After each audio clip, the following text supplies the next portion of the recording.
My writing practice is very multifaceted and is mostly based upon sound. And so it's a different writing practice than someone who writes very linearly, writes in a linear form, or has a, let's say, linear writing practice. It's very fragmented because it's a lot about picking up sounds, picking up words, and then tying them together through speech, both in performance and in sound installations. I'm quite fascinated by the audible qualities of language. I guess I wasn't quite aware that was where my interest was until I had graduated in graphic design. I was much more into the written word until I realized that I actually had a voice, let's say, and that I could use my voice for expressing these, the writing that I was composing. And I also use words like composing more than I would have done like 10 years ago, because it's very much about the composition of language. And I guess this, the fascination for the sonic properties in language is also derives from bilingualism, or growing up bilingual. And in general, I speak multiple languages, and I'm quite interested in sort of the overlaps or transitions that can happen audibly, that when I feel when one separates language much more in writing than in speech, you can kind of create a sort of blur in between different languages through audio, which is less, which is more difficult in writing. It's definitely a lot about listening and tuning in, and a resonance, and also dialogue it's a dialogue with myself, I guess, as well. Dialogue with what I've written in actual writing, and like the way I give it a form, or how it takes a form.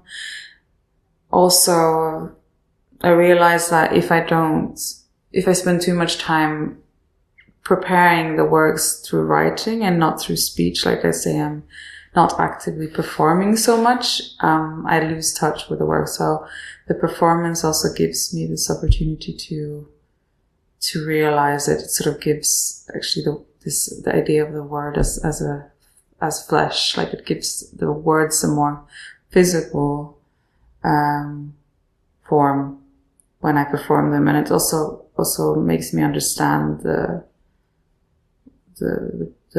works better when I'm actually speaking them. But there's a huge difference between having an audience and not. I mean, I do recite by myself in the studio or in a sound studio, but there's this really a big difference when you're performing and you have actual the presence of ears, and you change something, or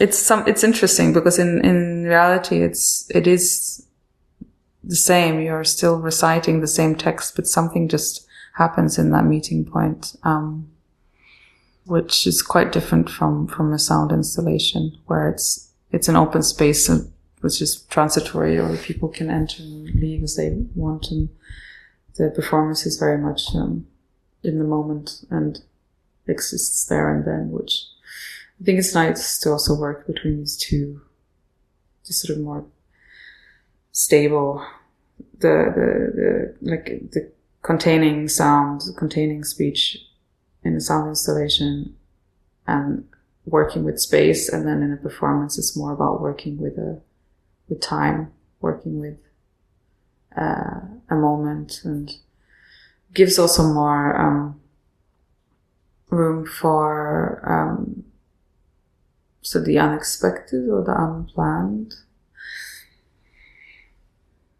Yeah, I have sort of also a bit of a fear of fixing things too much. I think that's also why I shied away from printed matter, because whenever things are printed, it's just very sealed off. And I enjoy that you can kind of adapt things in a live performance. And silence also matters a lot, to have silence in between the words, or silence in between the passages. It's very important, and this never really manifests itself in printed matter. Even if you have blank pages, it's just not the same. Blank pages is not a fragment of time. And it's also never silent. Once you give an audience silence, there's always some small micro sounds, or there's tension, or there's, yeah. I'm increasingly fascinated by trying to retain some sort of silence, because it's very awkward for people to do. It's something for people to deal with. Most people might be silent, but then they're looking at their phone. But if we're in a performance, they can't. Well, some do, but most people wouldn't pull out their phone because out of respect, or out of being judged. So they're faced to sit with themselves in silence. If you stage a silent moment in your performance. Yeah, I've been working a lot with loops lately. Actually quite connected to use of recording studios. I was in a residency at Beckett in Switzerland a few years ago, and there was a sound studio on the side, and I got used to this methodology of going in and just having a few sentences, looping them, and I've been using loops also in a way to sort of create a disassociation. Always a hard word to say. A sort of disassociative moment where the meaning of the word loses its meaning through repetition. And also kind of this sort of Diana Deutsch experience where you start to hear something else, you're not sure of what you're hearing. And how when you play two loops, close to each other or overlapping, could also be in two different languages, you start to hear something that you didn't hear. Yeah, there's something that happens with this overlap. And also in my recent album, Talk Shop, there's a lot of looped speech, somehow referencing also the persistence of, it's almost like a broken, well, there's this expression, broken record, but it's more about a broken technology, I would say, like some sort of elevator alarm that has gone, has like jammed and gets stuck on a certain word, or like it's a sort of, speaks about this sort of failure of technology. Also seeing technology a little bit as a sort of having human qualities, also being allowed to fail. I work a lot with this idea of a human body encountering like this pristine flawlessness of technology, where neither humans or technology is flawless. So somehow these loops are a little bit like a sort of parrot imitating technological artifacts, I guess. Yeah.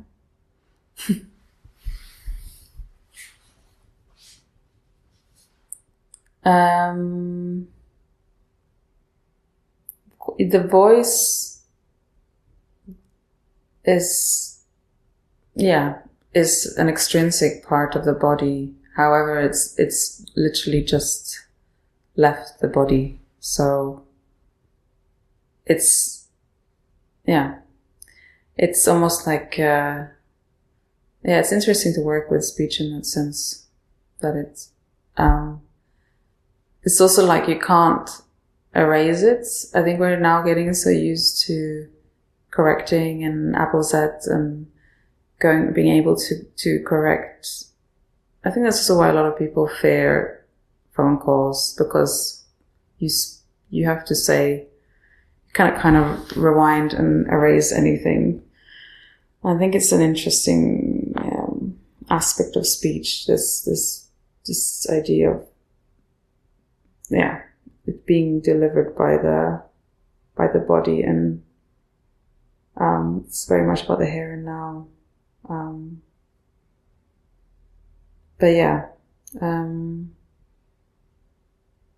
I also feel that my voice somehow has a body of its own.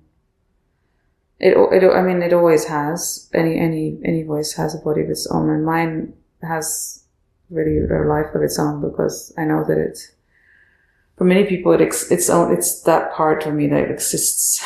Like if they haven't met me in person, or if also during the performance, in some way, I sometimes wish there was only the voice, a bit like this Beckett piece, Not I, where there's only a mouth on the stage. But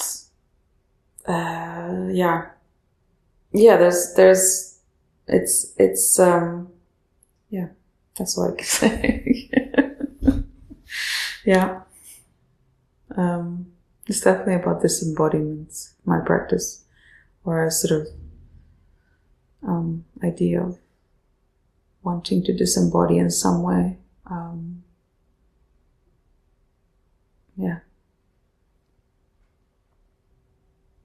I think my in the recent years, I've started working with musicians in order to explore somehow how my voice, which is not a singing voice, which is usually what's paired with music, or I've kind of refrained a bit from working with musicians for a long while, because I needed to find like stability with my own practice, before the whole musical aspect was added, I think. And now, having worked with this practice for about 15 years,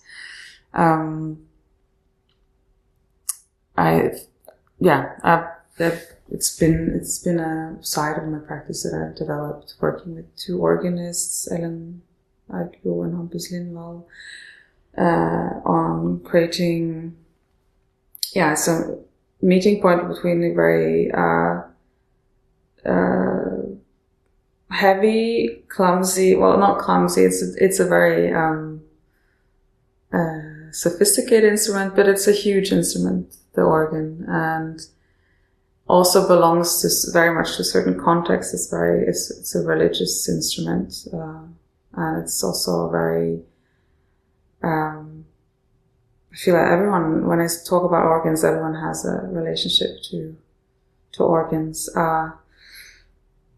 But we connected mostly to the church and to something that's sort of not so up to date, I would say. But I guess we're trying to modernize the concept of the organ by speaking about technology in our album.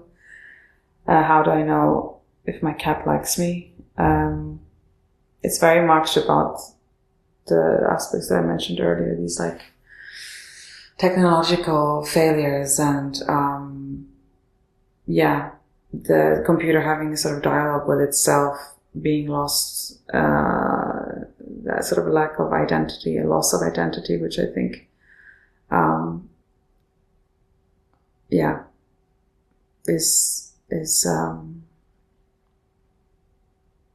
I think humans are struggling with finding their identity, and we have like AI, which apparently has its own identity, which terrifies human beings. But we're working a lot with this, using technological sounds, but through the organ, which is like such a specific sound.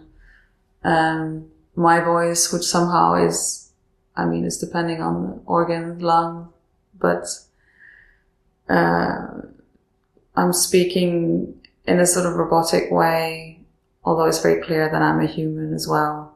So I think we're both working with something quite, we're both working with a classical instrument. I'm working with my body and they're working with the organs. And, it's become it's a very particular collaboration. I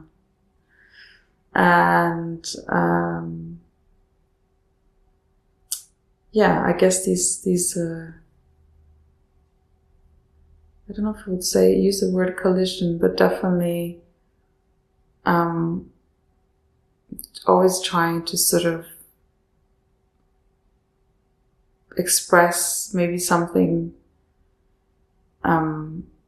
that shouldn't be expressed with my own voice, like these digital artifacts, or reading out loud something that is not necessarily meant to be read out loud. This sort of dead language that doesn't really have a body.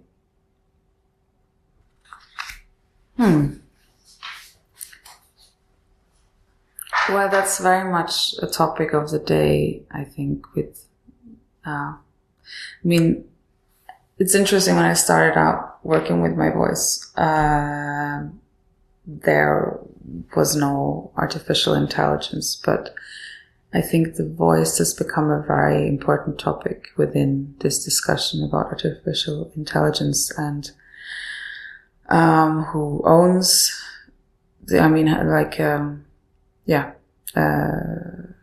artistic rights, or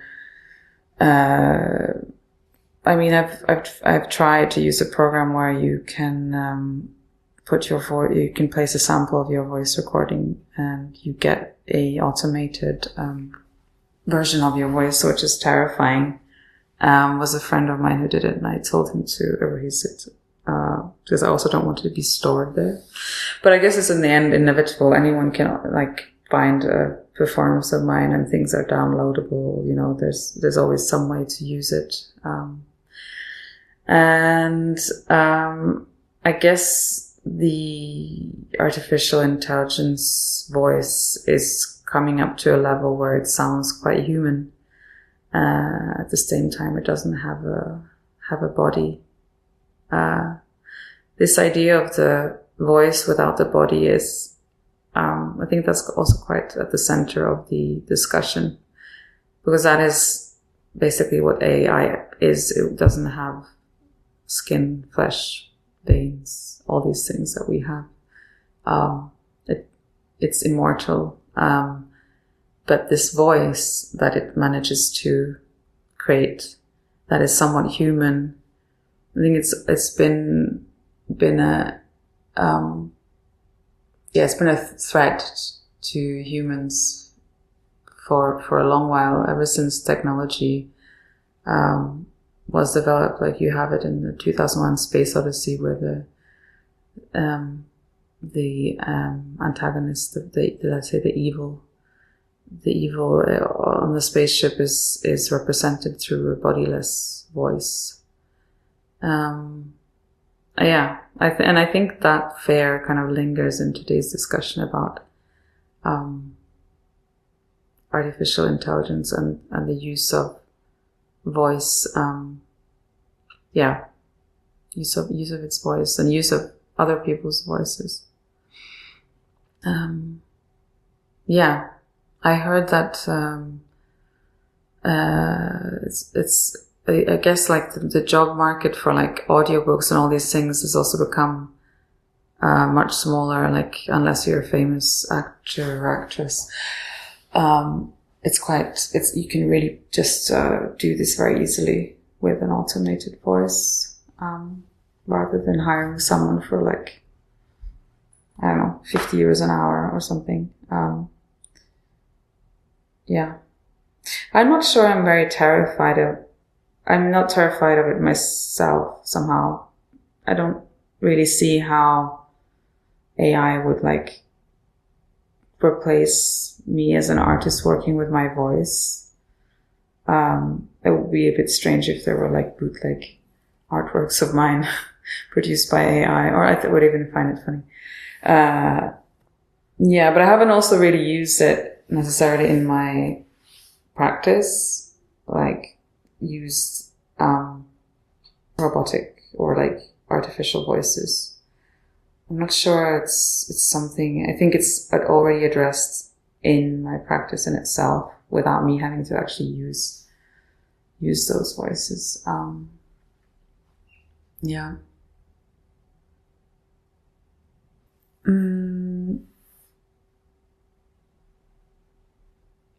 I guess transformations somehow linguistically resonates with translations. I think those are also quite related.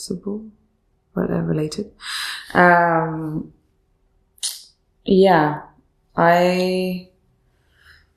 as I said earlier, I try to take language that's not necessarily,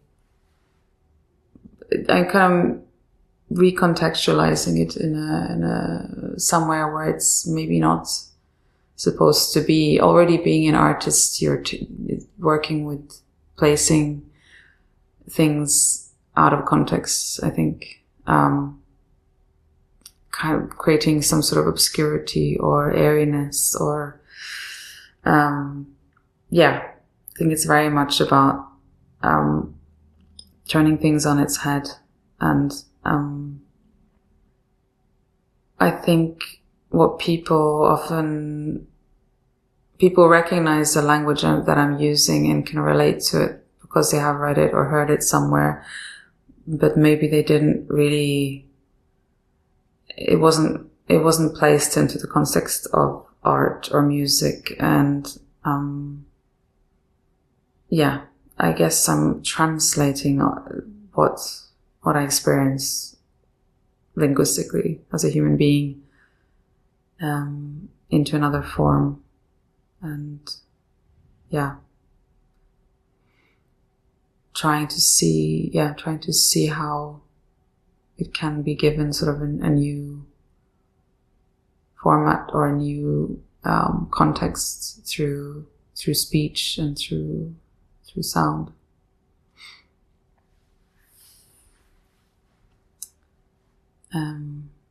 Yeah, and I think my work also has gone through a lot of transformations through the years, very open end. It's something I quite like about working with the voice, working with language, that it finds its, it can reposition it, starting out studying graphic design and then moving into visual arts and, then poetry to some extent, and now in the last years, I've been working more within music as well, in addition to visual art and poetry.